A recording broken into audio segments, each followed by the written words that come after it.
സത്യത്തിൽ ഒരു ചോദ്യം ചോദിക്കേണ്ടിയിരിക്കുന്നു. ആരാണ് രാഹുൽ മാങ്കൂട്ടത്തിൽ? ആരാണ് രാഹുൽ മാങ്കൂട്ടത്തിലിനെ പിന്തുണക്കുന്നത്?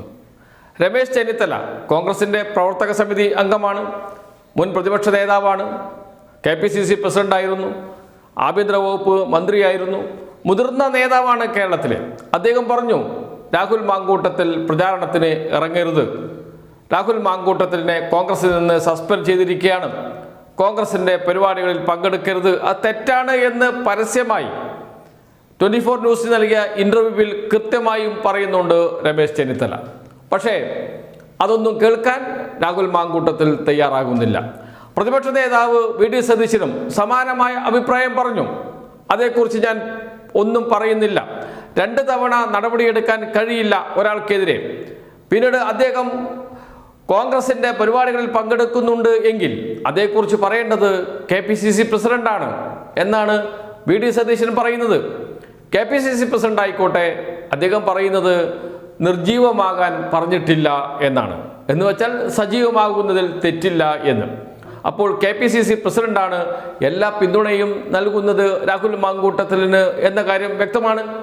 പക്ഷേ ഇന്ന് KC വേണുഗോപാൽ, കോൺഗ്രസിൻ്റെ ജനറൽ സെക്രട്ടറിമാരിൽ ഒരാൾ, സംഘടനാ ചുമതലയുള്ള ജനറൽ സെക്രട്ടറി പറഞ്ഞു, രാഹുൽ മാങ്കൂട്ടത്തിനെതിരെ നടപടിയെടുത്തിട്ടുണ്ട്, കോൺഗ്രസ് പരിപാടികളിൽ പങ്കെടുക്കരുത് എന്ന്.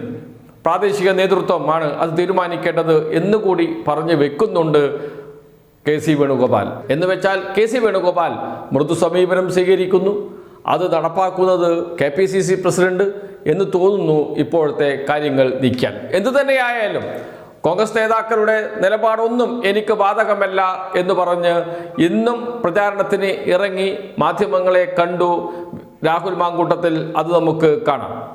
രമേശ് ചെന്നിത്തല പറഞ്ഞപ്പം മുഖവിലെടുക്കുന്നില്ലേ? അതാണ് പുതിയ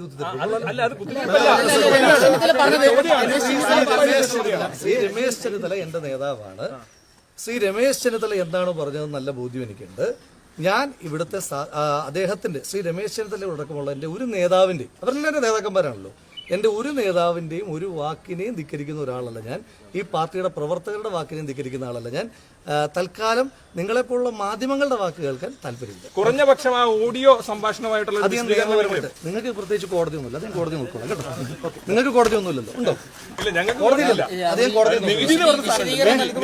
അല്ല, നീതി നിറവേറ്റേണ്ടത് നിങ്ങളല്ലല്ലോ. നീതി നിറവേറ്റേണ്ടത് കോടതിയും ജനകീയ കോടതിയുമാണ്. കോടതിയിലും ജനകീയ കോടതിയിലും ഞാൻ മറുപടി പറഞ്ഞോളാം. തൽക്കാലം നിങ്ങളുടെ കുത്തിത്തിരിപ്പ് സ്ക്വയറിനകത്ത് വരാൻ ഉദ്ദേശിക്കുന്നത്. ഓക്കെ, ശരി. അപ്പൊ ഇവർക്കില്ലാത്ത പ്രയാസം നിങ്ങൾക്ക് വേണ്ട കേട്ടോ. അപ്പൊ അതുകൊണ്ട് നിങ്ങളെ പറഞ്ഞത് നിങ്ങൾ ചോദ്യം ചോദിച്ചുകൊണ്ടാണ് നിങ്ങളുടെ ചാനലിന്റെ പേര് പറഞ്ഞത്. വേറൊരാൾ ചോദ്യം ചോദിക്കുമ്പോൾ ആ ചാനലിന്റെ പേരിലേ ഞാൻ പറയുന്നത്. അപ്പം മീഡിയ വേണ്ട ചോദ്യം ചോദിക്കുന്നത് മീഡിയ വേണ്ട, മനോരമ ചോദ്യം ചോദിക്കുന്നത് മനോരമയുടെ. അപ്പോഴും കുറ്റം പറയുന്നത് മാധ്യമങ്ങളെയാണ്. മാധ്യമങ്ങൾ വേണ്ടാത്ത കാര്യങ്ങൾ, കുത്തിത്തിരിപ്പുകൾ ഉണ്ടാക്കുന്നു എന്നാണ് രാഹുൽ മാങ്കൂട്ടത്തിൽ പറയുന്നത്. പക്ഷെ ഇവിടെ ചോദ്യം അതല്ല. കോൺഗ്രസിനെ വെല്ലുവിളിക്കുന്നു രാഹുൽ മാങ്കൂട്ടത്തിൽ. കോൺഗ്രസിനെ വെല്ലുവിളിക്കുന്ന ഒരു ആൾക്ക് പൂർണ്ണ പിന്തുണയുമായി പാലക്കാട്ട് മണ്ഡലത്തിലെ കോൺഗ്രസ് പ്രവർത്തകർ രംഗത്തിറങ്ങുന്നു. ആരാണ് പാലക്കാട്ടെ കോൺഗ്രസ് പ്രവർത്തകരോട് പറയുന്നത് രാഹുൽ മാങ്കൂട്ടത്തിനോടൊപ്പം നിൽക്കണം, രാഹുൽ മാങ്കൂട്ടത്തിൽ വിളിച്ചാൽ പോകണം, രാഹുൽ മാങ്കൂട്ടത്തിൻ്റെ സ്ക്വാഡ് പ്രവർത്തനങ്ങളുമായി സഹകരിക്കണം, ഇലക്ഷൻ പ്രവർത്തനങ്ങളുമായി സഹകരിക്കണം എന്ന് പറയുന്നത് ആരാണ്? അത് മറ്റാരുമല്ല, ഷാഫി പറമ്പിൽ തന്നെയാണ്. ഷാഫി പറമ്പിലിനാണ് പാലക്കാട്ട് സ്വാധീനമുള്ളത്. ഷാഫി പറമ്പിലിൻ്റെ മണ്ഡലമായിരുന്നു ഏറെക്കാലം പാലക്കാട്. അവിടത്തേക്കാണ് രാഹുൽ മാങ്കൂട്ടത്തിൽ വരുന്നത്. അതും ഷാഫി പറമ്പിലിൻ്റെ ആവശ്യപ്രകാരമാണ് വരുന്നത്. രാഹുൽ മാങ്കൂട്ടത്തിന് ആ മണ്ഡലത്തിൽ സ്വന്തം നിലയിൽ ആളുകളെ സംഘടിപ്പിക്കാൻ കഴിയില്ല എന്ന കാര്യത്തിൽ സംശയമേ ഇല്ല. അവിടെ ഷാഫി പറമ്പിൽ വലിയ സഹായം നൽകുന്നു രാഹുൽ മാങ്കൂട്ടത്തിന്, കോൺഗ്രസിനെ തന്നെ വെല്ലുവിളിച്ചുകൊണ്ട്. എന്ന് വെച്ചാൽ ഷാഫി പറമ്പിൽ, രാഹുൽ മാങ്കൂട്ടത്തിൽ, സണ്ണി ജോസഫ് തുടങ്ങിയവർ കോൺഗ്രസിലെ പ്രബല ശക്തിയായി മാറുന്നുണ്ടോ എന്ന ചോദ്യമാണ് ഉയരുന്നത്. അതിനെല്ലാം ഉപരിയായി ഷാഫി പറമ്പിൽ കോൺഗ്രസിനെ നിയന്ത്രിക്കുന്ന തലത്തിലേക്ക് കേരളത്തിലെ കോൺഗ്രസ് മാറിയിട്ടുണ്ട് എന്നതിൻ്റെ സൂചനയാണ് ഇപ്പോൾ പുറത്തു വരുന്നത്. ഷാഫി പറമ്പിൽ പറയും, കോൺഗ്രസ് അനുസരിക്കും. രമേശ് ചെന്നിത്തലയും VD സതീശനും മാറി നിൽക്കൂ, എന്ന നിലപാടിലേക്കാണ് ഇപ്പോൾ കേരളത്തിലെ കോൺഗ്രസ് പോകുന്നത്. അതാണ് ഇപ്പോൾ പാലക്കാട് നടക്കുന്നതും. അത് കോൺഗ്രസിൽ വലിയ ചർച്ചകൾക്കും പൊട്ടിത്തെറിക്കും ഇടയാക്കും എന്ന കാര്യത്തിൽ സംശയമേ ഇല്ല. ഷാഫി പറമ്പിലാണ് കേരളത്തിലെ കോൺഗ്രസിനെ നയിക്കുന്നത്.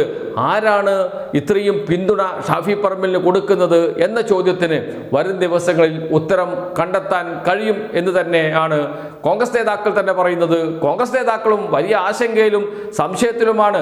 ആരോടൊപ്പം നിൽക്കണം, ആരാണ് നേതാവ് എന്നറിയാതെ ഉഴലുന്ന കോൺഗ്രസിന്റെ പ്രാദേശിക നേതാക്കളെയും ജില്ലാ നേതാക്കളെയും അണികളെയും പ്രവർത്തകരെയും ഒക്കെയാണ് കോൺഗ്രസിനകത്ത് കാണുന്നത്.